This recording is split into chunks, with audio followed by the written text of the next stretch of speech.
तो नमस्ते प्रणाम आप सभी को। और मैं जा रहा था अभी अकाउंट्स पढ़ने जा रहा था। ब्लॉग का कोई इरादा नहीं था, तो मैं अकाउंट्स पढ़ने जा रहा था। तो मेरे जहन में एक सवाल आया कि क्यों ना जो मैं पूरे 1 साल पढ़ाई किया हूँ, 18 अप्रैल से लेके 15 जनवरी तक जो मैं अकाउंट्स में पढ़ाई किया हूँ, उसको मैं एक ब्लॉग में 15 से 20 मिनट का ब्लॉग में सारे चैप्टर का ओवरव्यू दे दूँ, जिससे जो बच्चा कॉमर्स लेना चाहता है, जो कॉमर्स में इंटरेस्ट रखना चाहता है, और जो अभी 10th पास किया होगा और जो अभी 10th नहीं भी पास किया होगा, जो लेने के लिए सोच रहा होगा, अगर ये वीडियो देख रहा होगा, अगर इंटरेस्ट अगर आ रहा है इस सब्जेक्ट में, तो कॉमर्स एकदम आप ही के लिए है। अगर नहीं आ रहा है तो आपके लिए नहीं हो सकता है। तो चलिए मैं स्टार्ट करता हूँ ब्लॉग को। तो लगभग मेरा अकाउंट्स में 22 चैप्टर था, और ये अकाउंट्स को विनोद शर्मा सर पढ़ाए थे, जो कि मुझे एलेन में मिले थे। चलिए ब्लॉग को स्टार्ट करते हैं। और स्टार्ट करने से पहले मैं बता दूं आप लोग को कि जो बच्चा कॉमर्स लेता है उसको कौन कौन सा सब्जेक्ट पढ़ना पड़ता है पहले।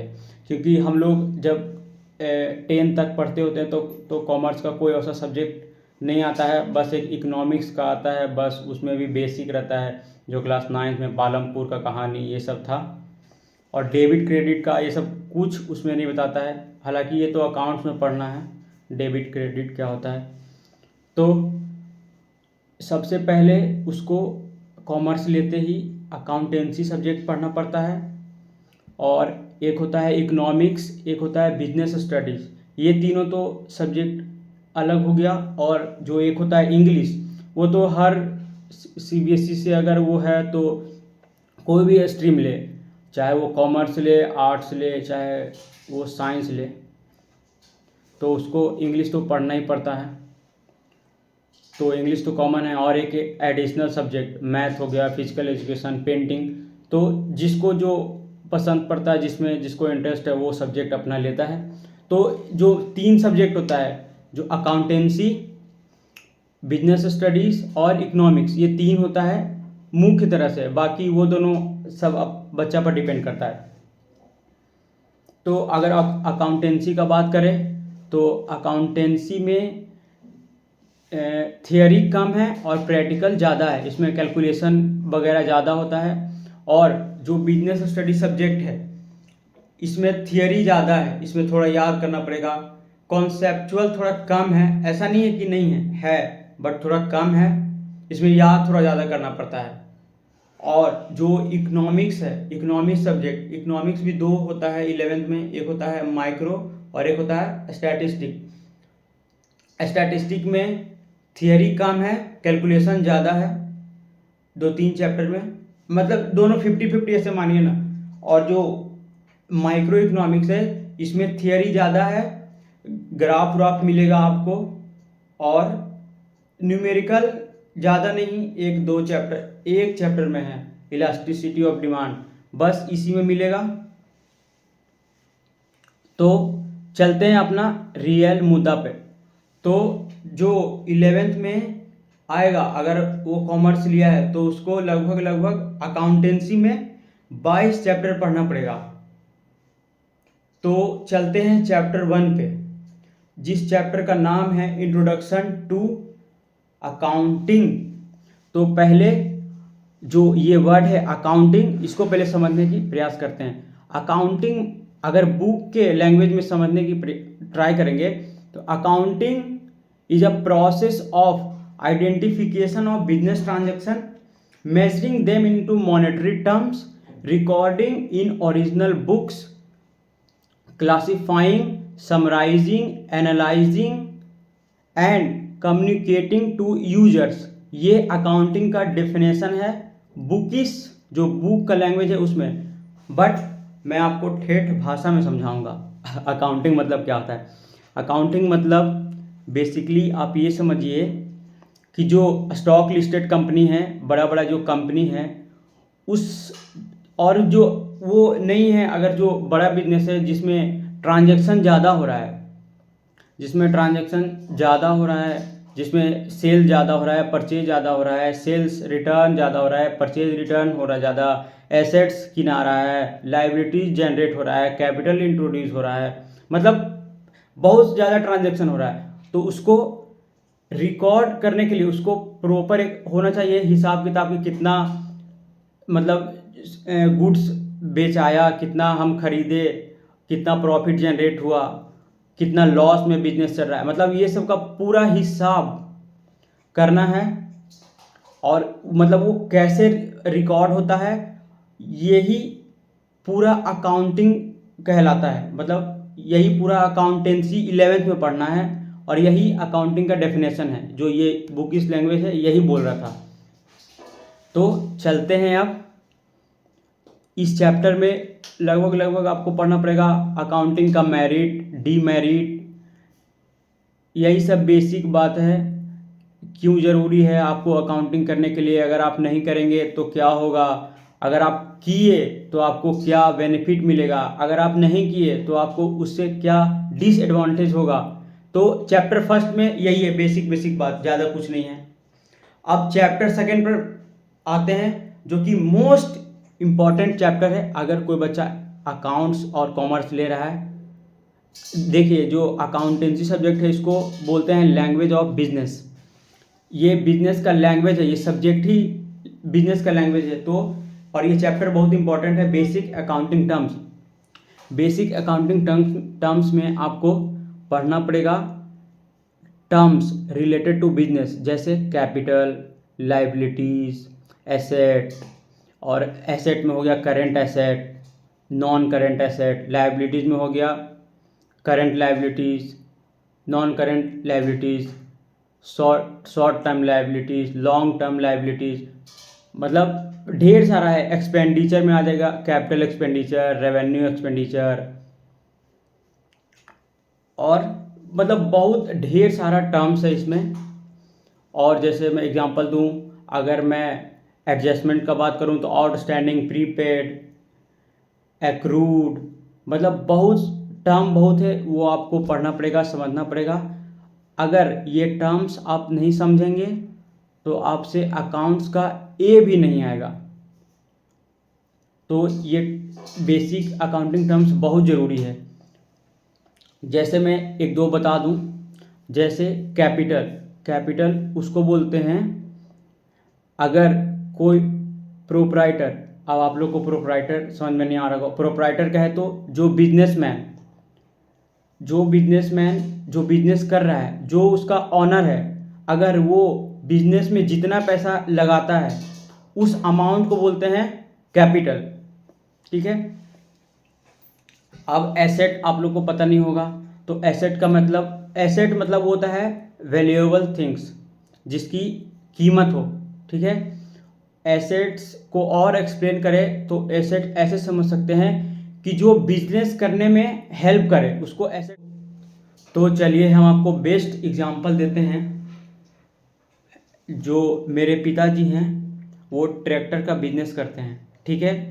तो उस जो बिजनेस करते हैं उस बिजनेस का मालिक मेरे पिताजी हैं, और वो डील करते हैं राबिस, मिट्टी, गिट्टी, बालू, ईंट, ये सब में वो डील करते हैं। बेसिकली वो क्या करते हैं, अगर ये कॉन्सेप्ट समझ में नहीं आएगा तो आपको फिर आगे समझ में नहीं आएगा।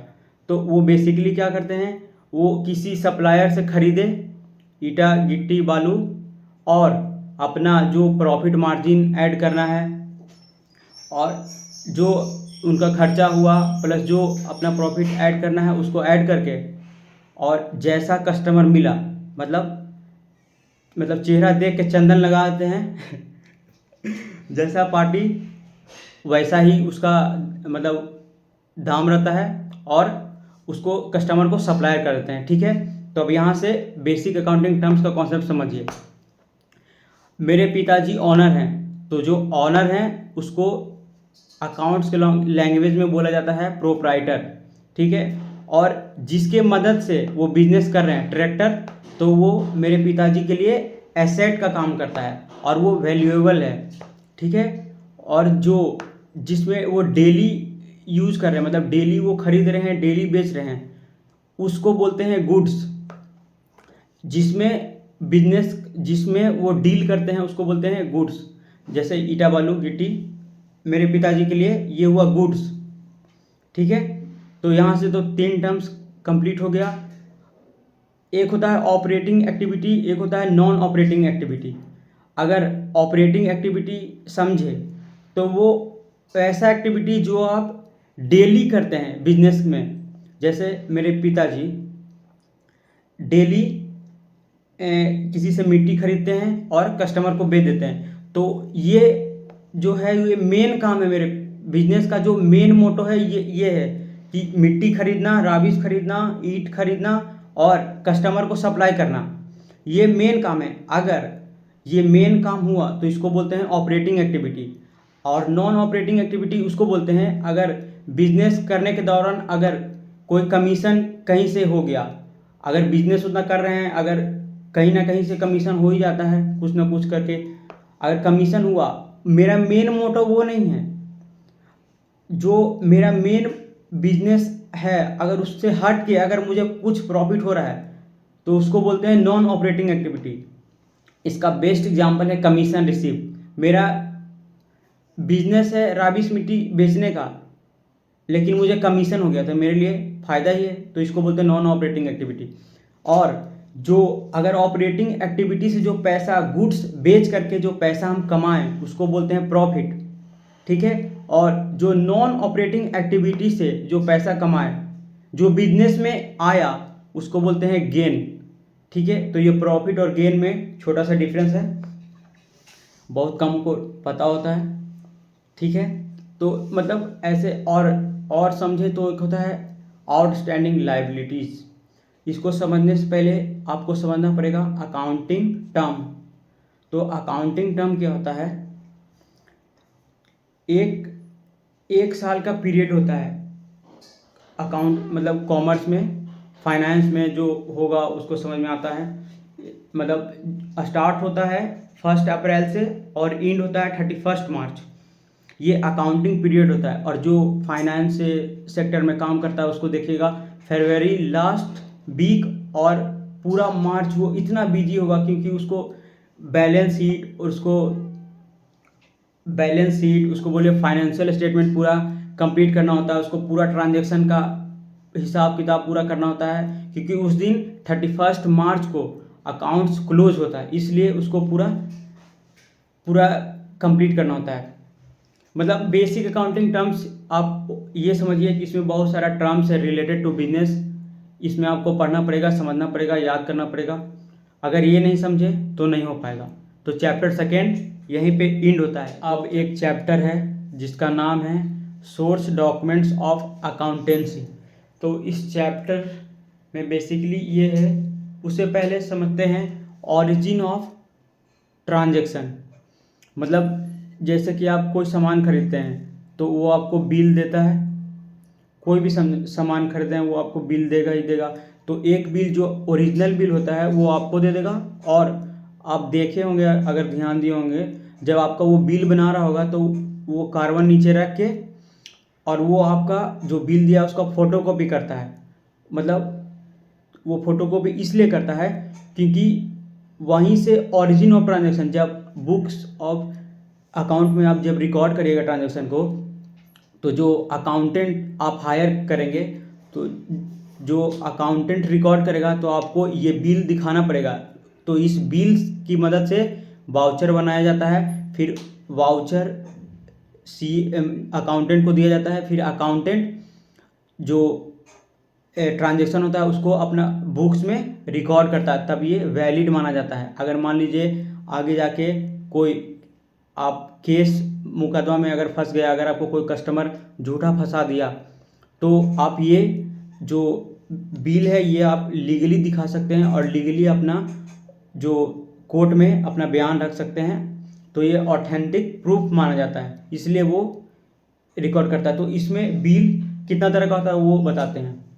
एक होता है बिल कैश मेमो, एक होता है इनवॉइस बिल, ठीक, और एक होता है डेबिट नोट, क्रेडिट नोट, पे इन स्लिप, और एक होता है चेक। इतना होता है। तो जो ये कैश मेमो है, अगर कोई दुकानदार से आप अगर कैश में सामान कोई खरीदते हैं तो आपको जौन बिल बना के देगा उस बिल को बोलते हैं कैश मेमो। अगर आप गुड्स, अगर हम अकाउंटेंसी का बात करें तो हम अकाउंटेंसी के लैंग्वेज में ही बात करते हैं। अगर आप गुड्स खरीदे, अगर उधार में आपको मिला तो जो आपको बिल मिला उसको बोलते हैं इनवॉइस बिल। अगर आप कोई चीज़ परचेज किए हैं, ठीक, परचेज किए थे, आप उसको रिटर्न कर रहे हैं यानी परचेज रिटर्न कर रहे हैं, तो जो आपको बिल मिलेगा वो बिल मिलेगा डेबिट नोट। और सेम वैसे ही अगर आप सेल्स किए थे, अगर वो सेल रिटर्न हो रहा है, आपके पास वापस आ रहा है, तो जो आपको बिल मिलेगा वो मिलेगा क्रेडिट नोट। और आप बैंक में अगर पैसा जमा करने गए होंगे, जो आप काउंटर फाइल उसको बोलते हैं ना, पैसा जमा करने समय जो आपको वो भरते हैं एक काउंटर फाइल लेके, और वो आधा फाड़ के आप रख लेते हैं और आधा वो बैंक वाला रख के और वहाँ पर सिग्नेचर मार के आपको दे देता है, तो वो जो बिल होता है उसको बोलते हैं पे इन स्लिप। और चेक तो आजकल तो कॉमन है, आप लोग समझ ही सकते हैं, जिससे आप चेक भर के आप किसी को दे देते हैं और वो बैंक में जाके डिपॉजिट करके और वो आप वहाँ से पैसा ले लेता है और आपके अकाउंट से पैसा डेबिट हो जाता है। तो ये है चैप्टर जो सोर्स डॉक्यूमेंट्स ऑफ अकाउंटेंसी में यही है। और इस और है हाँ, वाउचर्स के बारे में है। वाउचर्स क्या होता है, और यही है types of voucher, cash voucher, non cash voucher, cash voucher में डेबिट वाउचर, क्रेडिट वाउचर। तो सोर्स डॉक्यूमेंट्स ऑफ अकाउंटेंसी में यही चैप्टर है। तो जो नेक्स्ट चैप्टर है उस चैप्टर का नाम है प्रोसेस और बेसिस ऑफ अकाउंटिंग।